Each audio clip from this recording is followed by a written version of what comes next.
It used to be that when you were an author, you hoped your book would hit the New York Times bestseller list. If it did, your book sales would skyrocket. Traditional outlets, like the New York Times, once wielded power and prestige. They could influence everything, from the books you buy to the people you vote for, some say. But the power of mainstream media is waning. Although CNN saw a considerable spike in viewership during the Capitol riots, as it tends to do when there's breaking news, their audience numbers on most days are abysmal. When CNN touted in this press release how it beat out MSNBC in views in April 2022, it ironically revealed that its own numbers weren't that great. CNN's flagship shows often bring in less than 200,000 daily views in the key 25 to 54 demographic. Yet even their views online are often less than those of independent YouTubers. Why are powerful networks with millions of dollars of backing behind them getting fewer views than some individual content creators? I thought about my time working as a television reporter, most recently in London. A new day and a new Prime Minister. Good morning, Anne-Marie. I've compared that with my work now as an online content creator.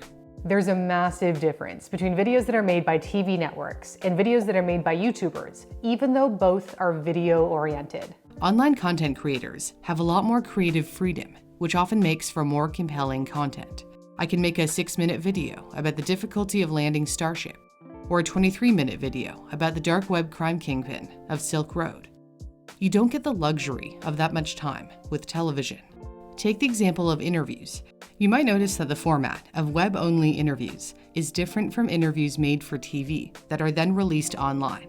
When Joe Rogan speaks to guests for his podcast, the conversation seems natural and unscripted, and often lasts anywhere from 2 to 4 hours, whereas TV interviews are time-sensitive because they have to move on to another segment. There has to be solidarity. I have to end it there because we're out of time. We'll be back. As a result, interviews often sound like sound bites or may appear inauthentic. Even when TV feels authentic, you're still restricted by time.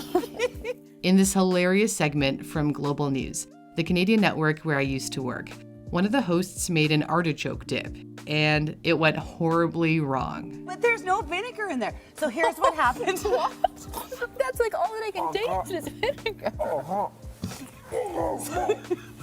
Oh my gosh. Okay, so like it's got... I'm not trying to be rude here. It's okay. I agree with you. This was fantastically entertaining and could have gone on for longer, but they had to cut to a commercial break or another segment. I felt these time constraints myself. My stories were only 1 minute and 30 seconds long because so many stories have to be squeezed into the nightly newscast, usually an hour long. Time constraints hurt storytelling because you can't delve deeply into a topic.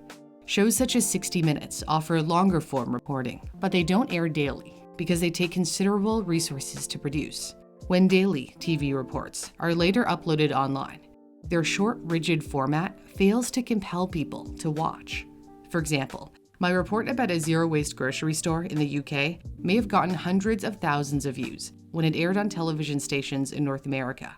Yet it only received 600 views on YouTube when uploaded by a local Chicago station. Or take Bloomberg Technology's YouTube channel.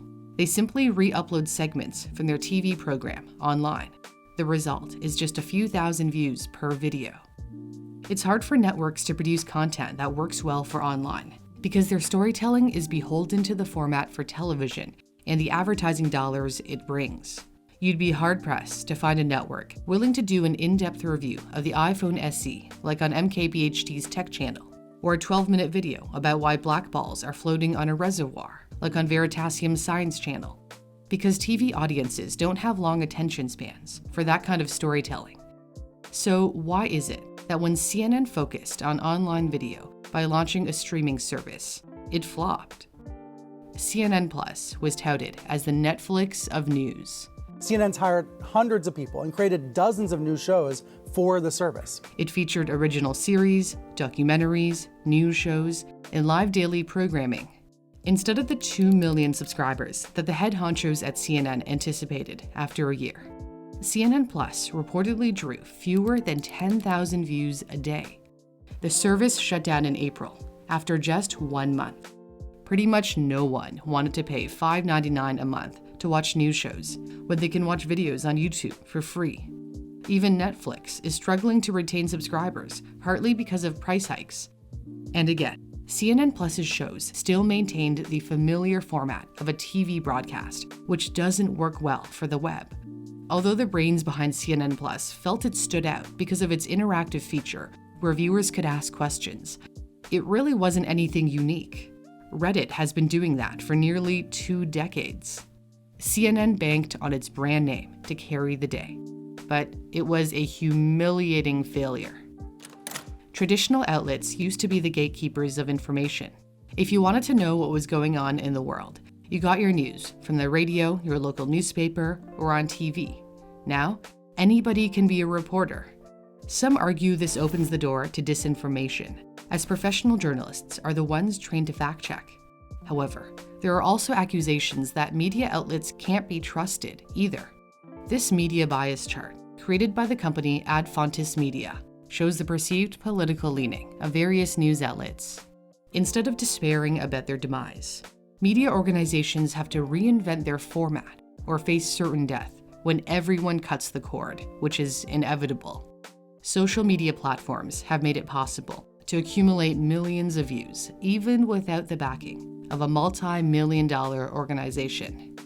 If you want to learn how to make videos like mine, you don't have to go to a fancy school or take an expensive course. You can learn on Skillshare. Skillshare is an online learning community with thousands of inspiring classes. There's a great class with Ali Abdul on how to edit videos. It's great for both beginners and those who want to brush up on what they already know. Polymatter has amazing classes on how to make great thumbnails, which are super important. You gotta get them to click before they watch. And MKBHD walks you through the whole process from start to finish of scripting, shooting, and editing. There's something for everyone, and you can try Skillshare out for free by going to my custom link in the description and pinned comment. Thanks for watching. For Newsthink, I'm Cindy Pom.